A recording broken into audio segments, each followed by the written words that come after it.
Medical health ground से हैं, वो यंगस्टर हैं, कॉल करते हैं, डेटा उनके पास होता है, तो सरकार कहीं ना कहीं डेटा का खेल कर रही है और केवल ये दिखाने की कोशिश कर रही है, देखिए हम आपको डेली कॉल करके पूछ रहे हैं। लेकिन केजरीवाल जी ये भूल रहे हैं कि लोगों का संयम टूट रहा है और अधिकतर कॉल करने वाले हमें वो लोग थे जो परेशान हो चुके हैं कि जी केवल कॉल आती है, उसके अलावा हमें तो कोई इलाज मिल नहीं रहा।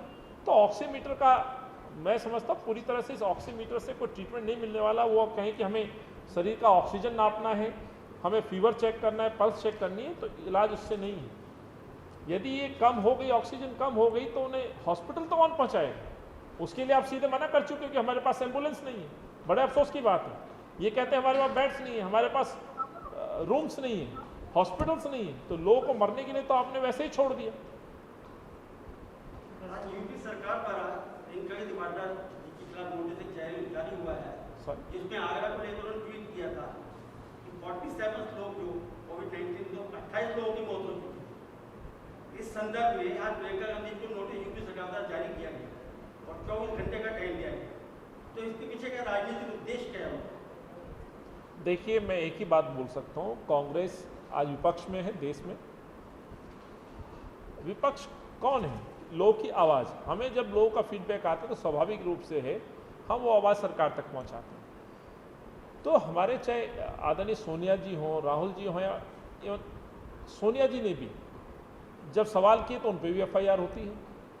तो सरकार को ये समझना चाहिए कि कोई आपके सकारात्मक कोई सुझाव दे रहा है, कोई परेशानी, कोई दर्द साझा कर रहा है, तो उसको आप सकारात्मक रूप से ही लीजिए और उस पर समाधान दीजिए, ना कि द्वेष की भावना से, ना कि कोई राजनीतिक उद्देश्य की पूर्ति के लिए। सो इस तरह की चीज़ें यदि हो रही हैं तो दुखदायक है। इस आपदा में पूरा देश बार बार ये कांग्रेस पार्टी का नेतृत्व कह चुका है, प्रधानमंत्री जी के साथ है, दिल्ली के मुख्यमंत्री जी के साथ है, लेकिन वो भी तो सुने। आप देखें ऑल पार्टी मीटिंग जिस तरह से बुलाई गई, आप समय देखें, 2.5 महीने से ज़्यादा जब समय बीत जाता है तब आप मीटिंग बुलाते हैं। आप वहाँ कहते हैं, खुद स्वीकार करते हैं लोगों में खौफ है। देश का गृह मंत्री बोलता है कि लोगों में खौफ है, डर है। तो ये डर कैसे स्थापित हुआ? ट्रीटमेंट ना मिलना, सही से जांच नहीं होना, मरीज बाहर हॉस्पिटल के बाहर तड़पते रहे, खाने का इशू, सैनिटेशन का इशू, ये बहुत सारी जब दिक्कतें हुई तो लोगों में पैनिक रहा, खौफ रहा कि हम बीमार हो गए तो हम जाएंगे कहाँ। तो ये बातें लगातार कांग्रेस पार्टी कह रही थी, उनको 2.5 महीने बाद समझ में आया। तो सवाल ये है कि जब आप किसी की सुनेंगे नहीं, जमीन पर आप जाएंगे नहीं, देश का गृह मंत्री हो या दिल्ली का मुख्यमंत्री, आप बताइए कब घरों से निकले? जब दिल्ली पूरी तरह से संक्रमित हो गई तब उनका बयान आता है कि मैं दिल्ली की सड़कों पर निकलूंगा। आप मुझे बताइए मुख्यमंत्री जी कितनी सड़कों पर निकले? वो जाते हैं तो 5 स्टार होटल में जाते हैं, वो जाते हैं तो राधा स्वामी सत्संग के सेंटर में जाते हैं, क्या किसी हॉस्पिटल में गए, किसी मरीज के तामीरदार से मिले, किसी अभिभावक से मिले? साथियों, जब आप नहीं जाएंगे, नहीं सुनेंगे, तो स्वाभाविक है कि कांग्रेस पार्टी अपने दायित्व का निर्वाह करेगी, जिम्मेवारी का निर्वाह करेगी। हम कर रहे हैं। यदि किसी जर्नलिस्ट के घर में कोई सुनवाई नहीं हो रही है, 7 घंटे डेड बॉडी यदि घर में रहेगी, यदि राहुल जी ट्वीट करते हैं तो मुझे बताइए क्या वो गुनाह है? आज ये पत्रकार है प्रोफेसर अशोक जी, अशोक अरोड़ा, पत्रकार भी हैं, प्रोफेसर भी, लिखते भी हैं। यदि आज इन्होंने अपनी पीड़ा बता दी तो ये दर्द, ये गुनाह है? क्या दोस्त था उस जर्नलिस्ट का जिसके घर में डेड बॉडी के साथ अपनी बच्ची और अपनी धर्मपत्नी के साथ 7 घंटे, शारीरिक पीड़ा तो ही, मानसिक पीड़ा से भी गुजरा है वो व्यक्ति। यदि उसको आवाज बन के राहुल जी ने देश के मीडिया और देश के स्वास्थ्य सेवाओं पर प्रश्न उठाया तो क्या गुनाह है? इस तरह की कार्रवाई कहीं ना कहीं दमन करने की एक साजिश है, वो नहीं हो सकता। ये सरासर गलत है। इस देश में संक्रमण के खिलाफ सबको मिलकर लड़ने की आवश्यकता है।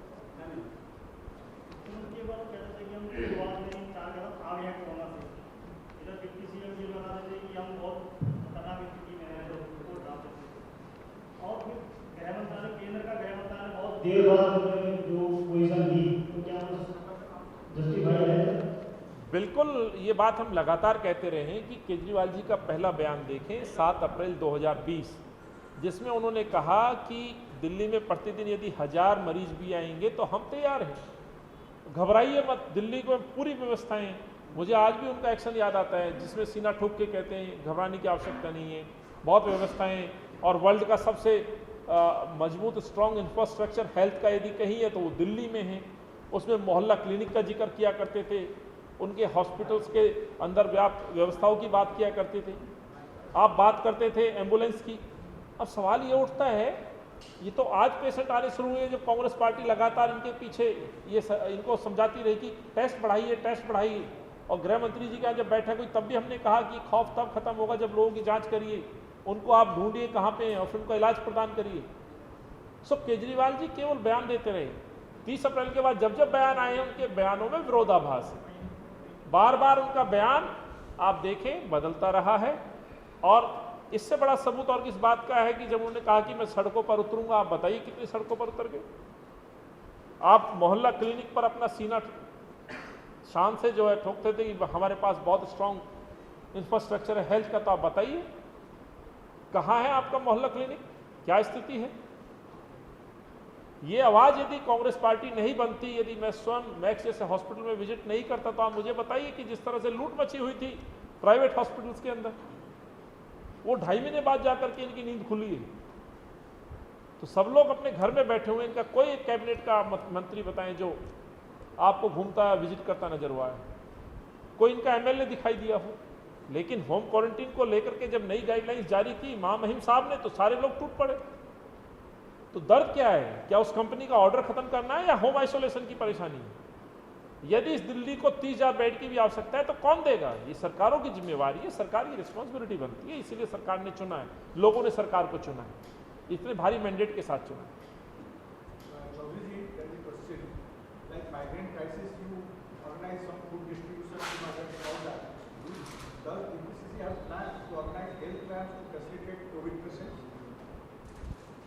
देखिए सर, ये महामारी के 2 स्वरूप, एक हेल्थ वाला पार्ट है जिसके बारे में आप सवाल करें, दूसरा महामारी के जो साइड इफेक्ट, जो दूसरी चीज़ों बरकत आती, जैसे माइग्रेंट का इशू आया, भूख का इशू था, घर जाने का इशू था। देखिए उस रोल में कांग्रेस का एक कार्यकर्ता उनके साथ खड़ा नजर आया, जो आप भी स्वीकार करें। सवाल ये है, ये किसी को आपने इलाज प्रदान करना है तो इलाज के लिए वही इलाज प्रदान कर सकता है जो जिसके पास वो सिस्टम है, यानी कि सरकार है।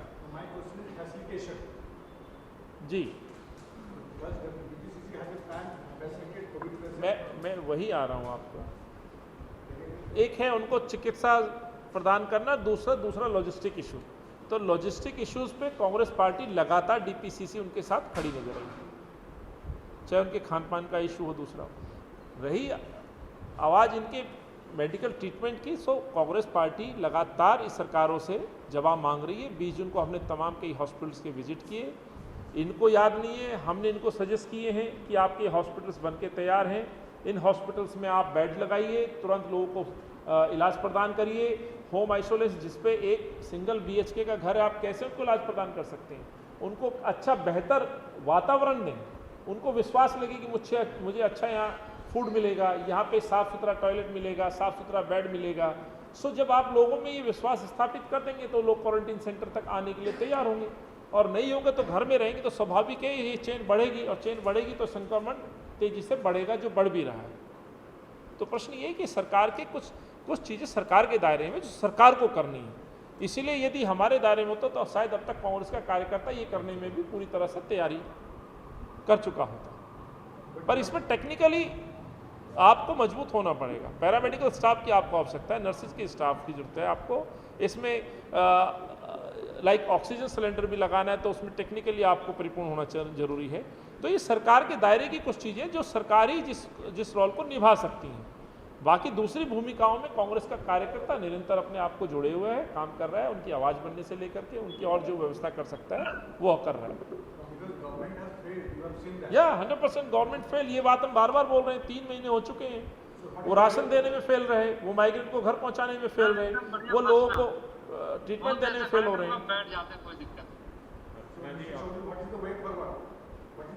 हमने तो कहा है कि आप देखिए वे क्या है सर, मैं आपको वही भी समझा रहा हूँ कि जब ये आपदा आई तो आपको बहुत पहले ऑल पार्टी मीटिंग बुलानी चाहिए थी, नहीं की आपने। आपको एक प्लान बनाना चाहिए था। डिजास्टर मैनेजमेंट एक्ट तो है, लेकिन उसको फॉलो करना चाहिए था। वो एक्ट ये कहता है कि आपको पहले से प्लान डिस्कस करना चाहिए था। ये प्लानिंग तो पूरी तरह से सरकार की फेलियर रही। जैसे राज्य स्तरीय प्लान है वैसे ही आपको अपने जिले का भी प्लान बनाना था। आपका वो प्लान भी नहीं है, लोकल प्लान आपका नहीं है। आपने सीधे सीधे बोल दिया जो डीएम कह देगा वो हो जाएगा। कोई एक्सपर्ट कमेटी, आप कुछ ब्यूरोक्रेट्स हैं, मैं ये नहीं कह रहा, लेकिन क्या वो सारे ब्यूरोक्रेट्स क्या हेल्थ इश्यूज पे भी सारे डिसीजन दे सकते हैं क्या? जहां पे हेल्थ सेक्टर के लोग जो एक्सपर्ट्स हैं, जो डॉक्टर सजेस्ट कर सकता है वो डॉक्टर ही सजेस्ट करेगा। सो सवाल ये है कि आपकी तैयारियां पूरी तरह से विफल थी। आपका कोई प्लान नहीं था, आपने सीधा कहा कि कोविड आ रहा, आने दो, भगवान भरोसे खत्म हो जाएगा, हम बच जाएंगे। यही तो बात हम सरकार को जगाने का काम कर रहे हैं। हम लगातार सजेशंस दे रहे हैं, हम लगातार जो आप लोगों से पब्लिक के बीच से जो दर्द है वो हम साझा कर रहे हैं, और ये हम करते रहेंगे। जिस भूमिका में हम लोग हैं उसको पूरी तरह से निभाने की हम कोशिश कर रहे हैं। और यही हम कह रहे हैं कि आप पे डॉक्टर्स की एक बड़ी टीम है, बड़ी फौज है ना, आप पे अधिकार और भर्ती करिए। हमने सुझाव दिया, फाइनल ईयर का बच्चा है, एमबीबीएस कर रहा है, उसकी सेवाएं लीजिए, उसका इतिहास में नाम लिखा जाएगा कि जब इस महामारी में उन लोगों ने अपना योगदान दिया। फॉर एग्जाम्पल एनसीसी और इस तरह के बच्चों को भी इसीलिए तैयार किया जाता है। ऐसे बहुत सारे फील्ड में ऐसे लोग होंगे, पैरामेडिकल, नर्सेज कॉलेजेस हैं, वहाँ से मदद ली जा सकती है। पर सरकार इच्छा शक्ति तो रखे करने की, इच्छा शक्ति नहीं है। कुल मिला के दिल्ली की सरकार ने तो पूरी तरह से सरेंडर कर दिया है, और उनकी इच्छा शक्ति इस चीज़ से दिखती है कि वो घर से निकलने का नाम नहीं ले रहे हैं। बजाय इच्छा शक्ति दिखाने के वो उपराज्यपाल और उनकी लड़ाई झगड़े दिख रहे हैं, मेयर्स के साथ लड़ाई झगड़ा दिख रहा है। गृह मंत्री जी के यहाँ बात आती है कि समन्वय बैठाइए। समन्वय इस चीज़ का है कि गृह मंत्री के यहाँ बैठक होती है और हिंदुस्तान का स्वास्थ्य मंत्री नहीं होता। गृह मंत्री के यहाँ बैठक होती है, दिल्ली का स्वास्थ्य मंत्री और सीएम नहीं होता। दिल्ली के उपराज्यपाल के यहाँ बैठक होती है, दिल्ली का स्वास्थ्य मंत्री नहीं होता। और मैं पूछना चाहता हूँ, हिंदुस्तान का स्वास्थ्य मंत्री कहाँ से है? इसी दिल्ली से है। तो दिल्ली के अंदर तो और भी उनकी जिम्मेवारी बन जाती है। सारे ऑफिसेज, ब्यूरोक्रेट सब दिल्ली के अंदर हैं। सो हर्षवर्धन जी नहीं दिखते हैं मीटिंग में, अमित शाह जी मीटिंग लेते हैं, उपराज्यपाल जी मीटिंग लेते हैं, तो सीएम नहीं दिखते हैं। तो आप तो एक तरह से पहले से ये मन बना चुके हैं कि हम एक दूसरे को आरोप लगाएंगे, अपनी कमियों को छुपाएंगे। कुल मिला के ये जो गेम चल रहा है ये बंद होना चाहिए। हेलो,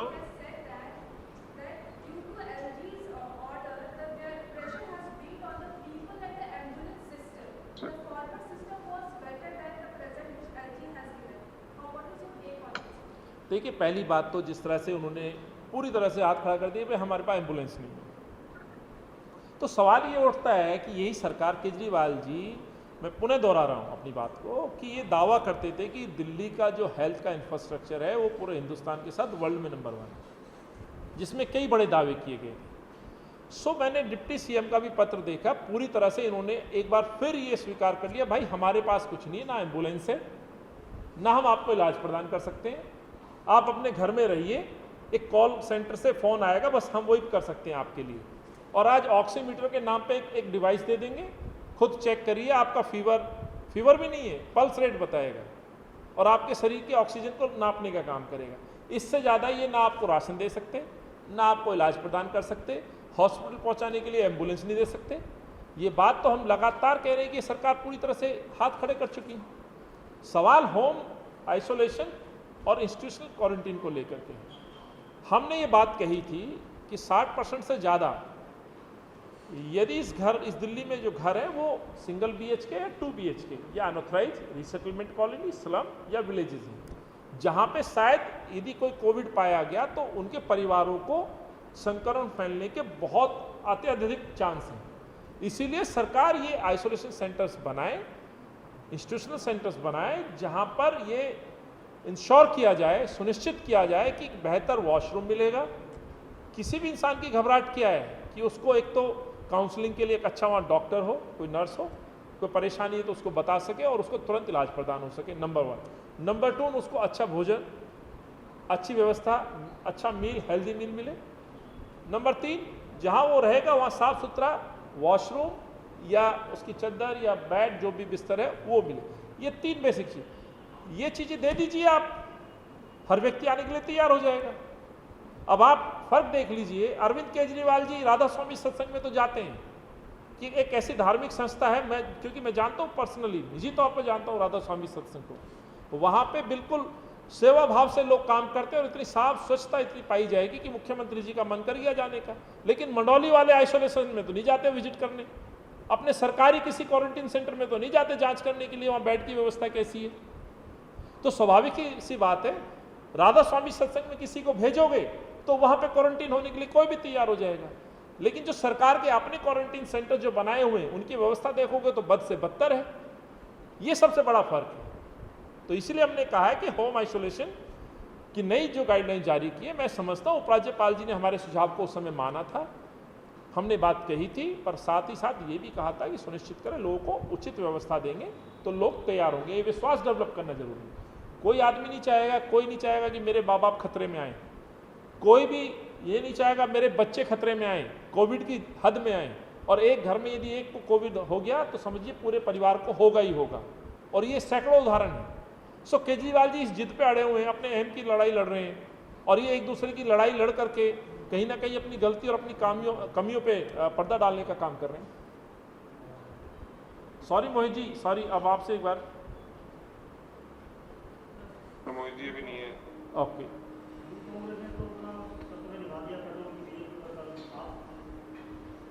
देखिए हमने पहले भी कहा है और फिर मैंने अभी भी जो बात रखी है, बहुत देखिए हम 2 दिन पहले भी प्रदर्शन करके बैठे। हमने इस सरकार को जगाने के लिए अपने जनता के बीच से अपनी अपनी दहलीज से कार्यक्रम किया कि सरकार जागे। ये सरकार इतनी ढीठ हो चुकी है, सुनने के लिए तैयार नहीं है। आप बताइए, सोई सरकारों को 3 महीने बाद भी अभी लड़ाई झगड़ी कर रहे हैं, संक्रमण को लेकर के अभी भी एक दूसरे पे बयानबाजी कर रहे हैं, चिट्ठियां लिख रहे हैं। जिनको काम करना है वही अपने आप को बेचारा घोषित करने में लगे हुए हैं। तो वैसे इस पेट्रोल को, डीजल को लेकर के सोनिया जी ने भी पत्र लिखा। सोनिया जी ने भी कहा कि इस आपदा में जहां एक मानवता वाला रूप सरकारों का दिखना चाहिए, आप अमानवीय व्यवहार कर रहे हैं। हम ये दूसरी बार बात कर रहे हैं, यदि सरकार नहीं मानेगी तो हम 100% सड़कों पर जाएंगे। लेकिन हम उस सकारात्मक सोच के साथ, जो राहुल जी ने कहा था, कानून के दायरे में रहते हुए आज तक एक भी काम कांग्रेस पार्टी के दिल्ली के कार्यकर्ताओं और नेताओं ने नहीं किया जो कानून का उल्लंघन किया। ये इनकी सरकार, इनके अपने संगठन नियम तोड़ते नजर आ रहे हैं, कायदा कानून तोड़ते हुए नजर आ रहे हैं। तो सवाल ये, जब सरकारें नहीं सुनेंगी तो लोगों में रोष आएगा, और कांग्रेस के कार्यकर्ताओं को भी यदि सड़क पे उतरना होगा तो उतरेंगे, बिल्कुल उतरेंगे।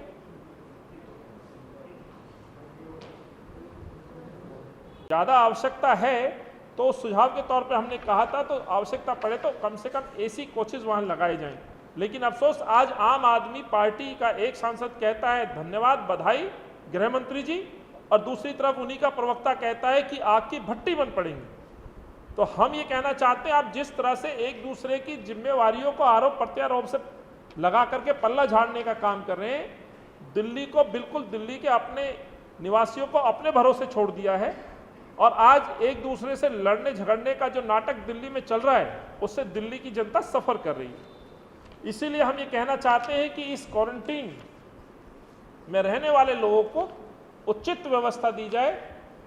उन परिवारों को हमने 10,000 रुपये की मांग की, उसको हम पुनः दोहराना चाहते हैं कि इनको 10,000 रुपये की मदद तुरंत की जाए, जिससे कि उनके घर का, रसोई का, या उनके निजी या डेली में कुछ आवश्यकता की जो चीज़ें उनको खरीद सकें और अपनी रोजमर्रा के जीवन में उनका उपयोग कर सकें। साथियों, बड़ा गंभीर विषय है, इसलिए बार बार इन सरकारों से कि अपनी कमियों को छुपाने के लिए निरंतर ये दोनों ही सरकारें इस तरह का व्यवहार, एमसीडी में भाजपा की सरकार और दिल्ली में केजरीवाल जी की सरकार अपनी जिम्मेवारियों का निर्वाह नहीं कर पाई, और उनको छुपाने के लिए एक दूसरे से लड़ने का ये नाटक लगातार जारी किए हुए हैं। एक और गंभीर विषय साथियों, देश और दिल्ली में लगातार 17 दिनों से जो पेट्रोल की कीमतें बढ़ रही हैं, ये बड़ा चिंता का विषय है। संक्रमण को लेकर के जहां दिल्ली पूरी त्रस्त है, लोगों की आर्थिक स्थिति बद से बदतर होती जा रही है, रोजगार खत्म हो गए हैं, बहुत सारे कंटेनमेंट जोन में लोग अंदर कैद हैं, रोजगार नहीं है, काफ़ी तादाद तक लोग पलायन कर चुके हैं। एक तरफ बीमारी की मार, इलाज की मार, महंगा उपचार, सरकार की व्यवस्थाएं ना होना, और दूसरी तरफ पेट्रोल डीजल पे लगातार बढ़ती हुई कीमतें। जहां एक तरफ केंद्र की सरकार इस तरह से लोगों का उत्पीड़न कर रही है, दोहरी मार मार रही है, उसी तरह दिल्ली की सरकार, केजरीवाल जी की सरकार ने भी कोविड के नाम पर जिस तरह से वैट की बढ़ोतरी की गई, और सीधे सीधे 7 रुपए की बढ़ोतरी दिल्ली में की गई। मैं ये कहना चाहता हूं कि सरकारों का ये अमानवीय रूप आज दिल्ली की जनता के बीच में, दोनों ही सरकारों की जिम्मेवारी बनती है कि इन कीमतों पर कंट्रोल किया जाए। जहां केंद्र का विश्व के अंदर क्रूड ऑयल, साथियों कुछ मैं आपको पीछे ले जाना चाहता हूं, जब कांग्रेस की सरकार इस देश में थी, मैं 16 मई का उदाहरण देना चाहता हूं जिसमें पर बैरल क्रूड ऑयल जो 107 रुपये पर बैरल था और जिसमें डीजल की कीमत 55 रुपये 49 पैसे और पेट्रोल की कीमत 71 रुपये 41 पैसे थी। आज 22 जून 2020 है, क्रूड ऑयल की कीमत साथियों $41.16 पर बैरल। सवाल ये है, और जो वर्तमान में कीमतें हैं डीजल की वो 79 रुपये 76 पैसे पेट्रोल और डीजल की 79 रुपये 40 पैसे, यानी कि जो फर्क 2014 में काफी फर्क था डीजल और पेट्रोल में, आज वो फर्क पूरी तरह से खत्म हो गया, यानी कि 36 पैसे का डिफरेंस है दोनों। एक तरफ क्रूड ऑयल घटा है, 2014 में भारी अंतर था और 2020 में आते आते दोनों का अंतर खत्म हो गया, क्रूड ऑयल घट गया, बावजूद उसकी कीमत बढ़ रही है। तो मुझे इनके कई पूर्व नेताओं के बयान याद आ जाते हैं जिसमें बड़ी बड़ी बातें और आरोप उस समय लोग लगाते थे। सो आज उनके बयान और वो नेता खुद पूरी तस्वीर से गायब है, लेकिन दिल्ली के मुख्यमंत्री जी आज भी यहाँ मुख्यमंत्री बन के बैठे हैं जो मुख्यमंत्री बनने से पहले सवाल उठाते थे। और एक उनका पुराना वीडियो वायरल हुआ है साथियों, आपने भी देखा होगा, जिसमें ये कहते थे कि मैं एक IRS अफसर हूँ, मुझे टैक्स के बारे में बहुत ज्ञान है। तो जैसे मैंने संक्रमण को लेकर कहा कि ये वक्त था वहाँ अपनी काबिलियत सिद्ध करने का, केजरीवाल जी को इस आपदा में ये प्रूव करने के लिए कि बेहतर प्रशासन दिल्ली में दिया, लोगों की जान की सुरक्षा की, उसमें विफल हुए। तो आज IRS के तौर पर जब वो बात किया करते थे तो मैं उनसे पूछना चाहता हूं कि आज वो IRS अफसर कहाँ हैं जो टैक्स को बहुत अच्छे से समझने का काम करते थे। तो वो समझाएं, दिल्ली के लोगों को समझाएं कि यदि प्रति बैरल क्रूड ऑयल कम हुआ है तो ये रेट्स कैसे बढ़ रहे हैं, और यदि ये रेट्स बढ़े हैं पेट्रोल डीजल पे तो ये भी समझते होंगे कि रोज़मर्रा की जो सप्लाई की चीज़ें दिल्ली आती हैं, जो ट्रांसपोर्टेशन जो इस पर लगता है, तो उस पर भी जरूर स्वाभाविक रूप से असर आता होगा। तो जो वस्तुएं हैं उन पे कितना टैक्स बढ़ेगा, क्या महंगाई बढ़ेगी नहीं बढ़ेगी, वो जनता को बताएं। मैं समझता हूँ उन्हें सब कुछ मालूम है। उस समय भी वो राजनीति कर रहे थे, आज भी राजनीति कर रहे थे, उस समय भी लोगों को गुमराह कर रहे थे और आज भी लोगों को गुमराह करने का काम दिल्ली के मुख्यमंत्री कर रहे हैं। तो साथियों, मैं आज के इस प्रेस वार्ता में लोगों के उस दर्द को आपसे साझा करते हुए सरकार से मांग करता हूं कि भारत सरकार यानी मोदी सरकार तुरंत पूरे देशवासियों को जहां रिलीफ दे, वहीं पे दिल्ली के मुख्यमंत्री जी से भी आग्रह करेंगे कि कोविड को लेकर के बीच इस ड्यूरेशन में आपने जो वैट के रूप में 7 रुपए आपने बढ़ाए थे, कम से कम उन 7 रुपए की तो जो बढ़ोतरी है उसको तुरंत वापस ले, जिससे कि दिल्ली के लोगों को कुछ हद तक राहत मिल सके। नंबर 1। दूसरा जो जानकारी है, जो वैट का जो डिफरेंस है 30% वैट, हमारी जानकारी के अनुसार दिल्ली के अंदर 20% से ज्यादा वैट की बढ़ोतरी नहीं हो सकती। तो हमारी ये मांग है कि किसी भी सूरत में 20% से ज़्यादा की वैट पे बढ़ोतरी ना कराई जाए।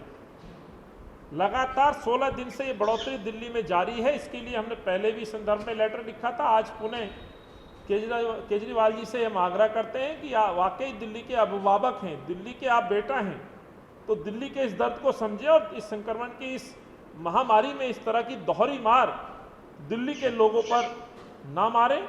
लोग मजबूर हो चुके हैं, अपनी गाड़ी, अपने स्कूटर, बाइक को घर छोड़ करके जबरदस्ती या तो साइकिल या पैदल चलने के लिए मजबूर है। लोगों के घरों में रोजगार नहीं है। ये दर्द आपसे साझा करना चाहते थे, इसलिए हमने आप सबको आमंत्रित किया। मैंने अपनी बात रखी। मेरे साथ मेरे उपाध्यक्ष साथी भाई मुदित अग्रवाल जी भी मौजूद हैं। तो मैं धन्यवाद देता हूँ, आपने मुझे सुना और मुझे उम्मीद है कि दिल्ली की आवाज़, दिल्ली की जनता की आवाज़ इन दोनों सरकारों तक अवश्य पहुँचेगी। किसी साथी का कोई सवाल है तो मैं जरूर कोशिश करूंगा उनका जवाब देने की। धन्यवाद। मीटर की तो बात करते हैं कि आपको प्लस मीटर आपके घर पहुंचा देंगे, टेलीफोन करेंगे तो आपको मिल जाएगा। ये बहुत मामूली सी कीमत उसकी है, तो आम आदमी को खरीद नहीं सकता। वो प्लस मीटर से क्या कोरोना का रिजल्ट क्लियर हो सकता है? प्लस मीटर तो आता जाता तो बढ़ते रहते कर जाते। बिल्कुल, जो आपने कहा है ये ऑक्सीमीटर, पल्स मीटर जो आप बोल रहे हैं, इसके लिए पहले भी इन्होंने घोषणाएं की थी। अभी पहले तो प्रश्न ये बनता है कि कब तक ऑक्सीमीटर लोगों को मिलेंगे, और जो सवाल है क्या ऑक्सीमीटर इलाज है, मेरा प्रश्न ये है क्या ऑक्सीमीटर इलाज है, तो मेरा जवाब भी ये होगा कि नहीं, ऑक्सीमीटर इलाज नहीं है।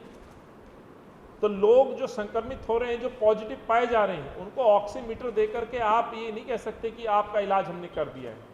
आपको उचित देखभाल की जरूरत है, आपको उचित डाइट की जरूरत है, आपको उचित परामर्श की जरूरत है, जो डॉक्टर्स, जो एक्सपर्ट्स हैं। और एक सबसे बड़ी बात, इसमें मनोचिकित्सक का भी बहुत बड़ा रोल हो गया है। सो सरकारें इन चीज़ों पे काम करें तो मैं समझता हूँ दिल्ली के जनता को काफ़ी मदद मिलेगी। आखिर सेल परचेज और ये इस तरह के कॉल सेंटर्स सेटअप करके आपको बुखार है या नहीं है, उसमें सरकारें क्या ढूंढ रही हैं? क्या ऐसा सरकार उसमें इलाज प्रदान कर पा रही है? मेरा ये सवाल है कि आपने कॉल सेंटर सेटअप किया, उसमें मुझे बताएं कितने लोगों को राहत मिली? मुझे लगता है केवल इस सवाल के साथ कि आपको आज फीवर आया, कि आपको खांसी है, आपको जुकाम है, इसके अलावा और कोई ना सवाल किया गया। और किसी ने मदद मांगी, चाहे घर के सफाई का इशू हो, सैनिटाइज करने का इशू हो, या घर में खत्म हो गए राशन के लेकर के भी जो फीडबैक दिया गया है, या दोबारा जांच के लिए आग्रह किया गया है, रिक्वेस्ट की गई है, तो उन्होंने सिरे से खारिज कर दिया। दूसरा, कॉल सेंटर में बैठे हुए लोग ना तो कोई टेक्निकली, ना तो वो हेल्थ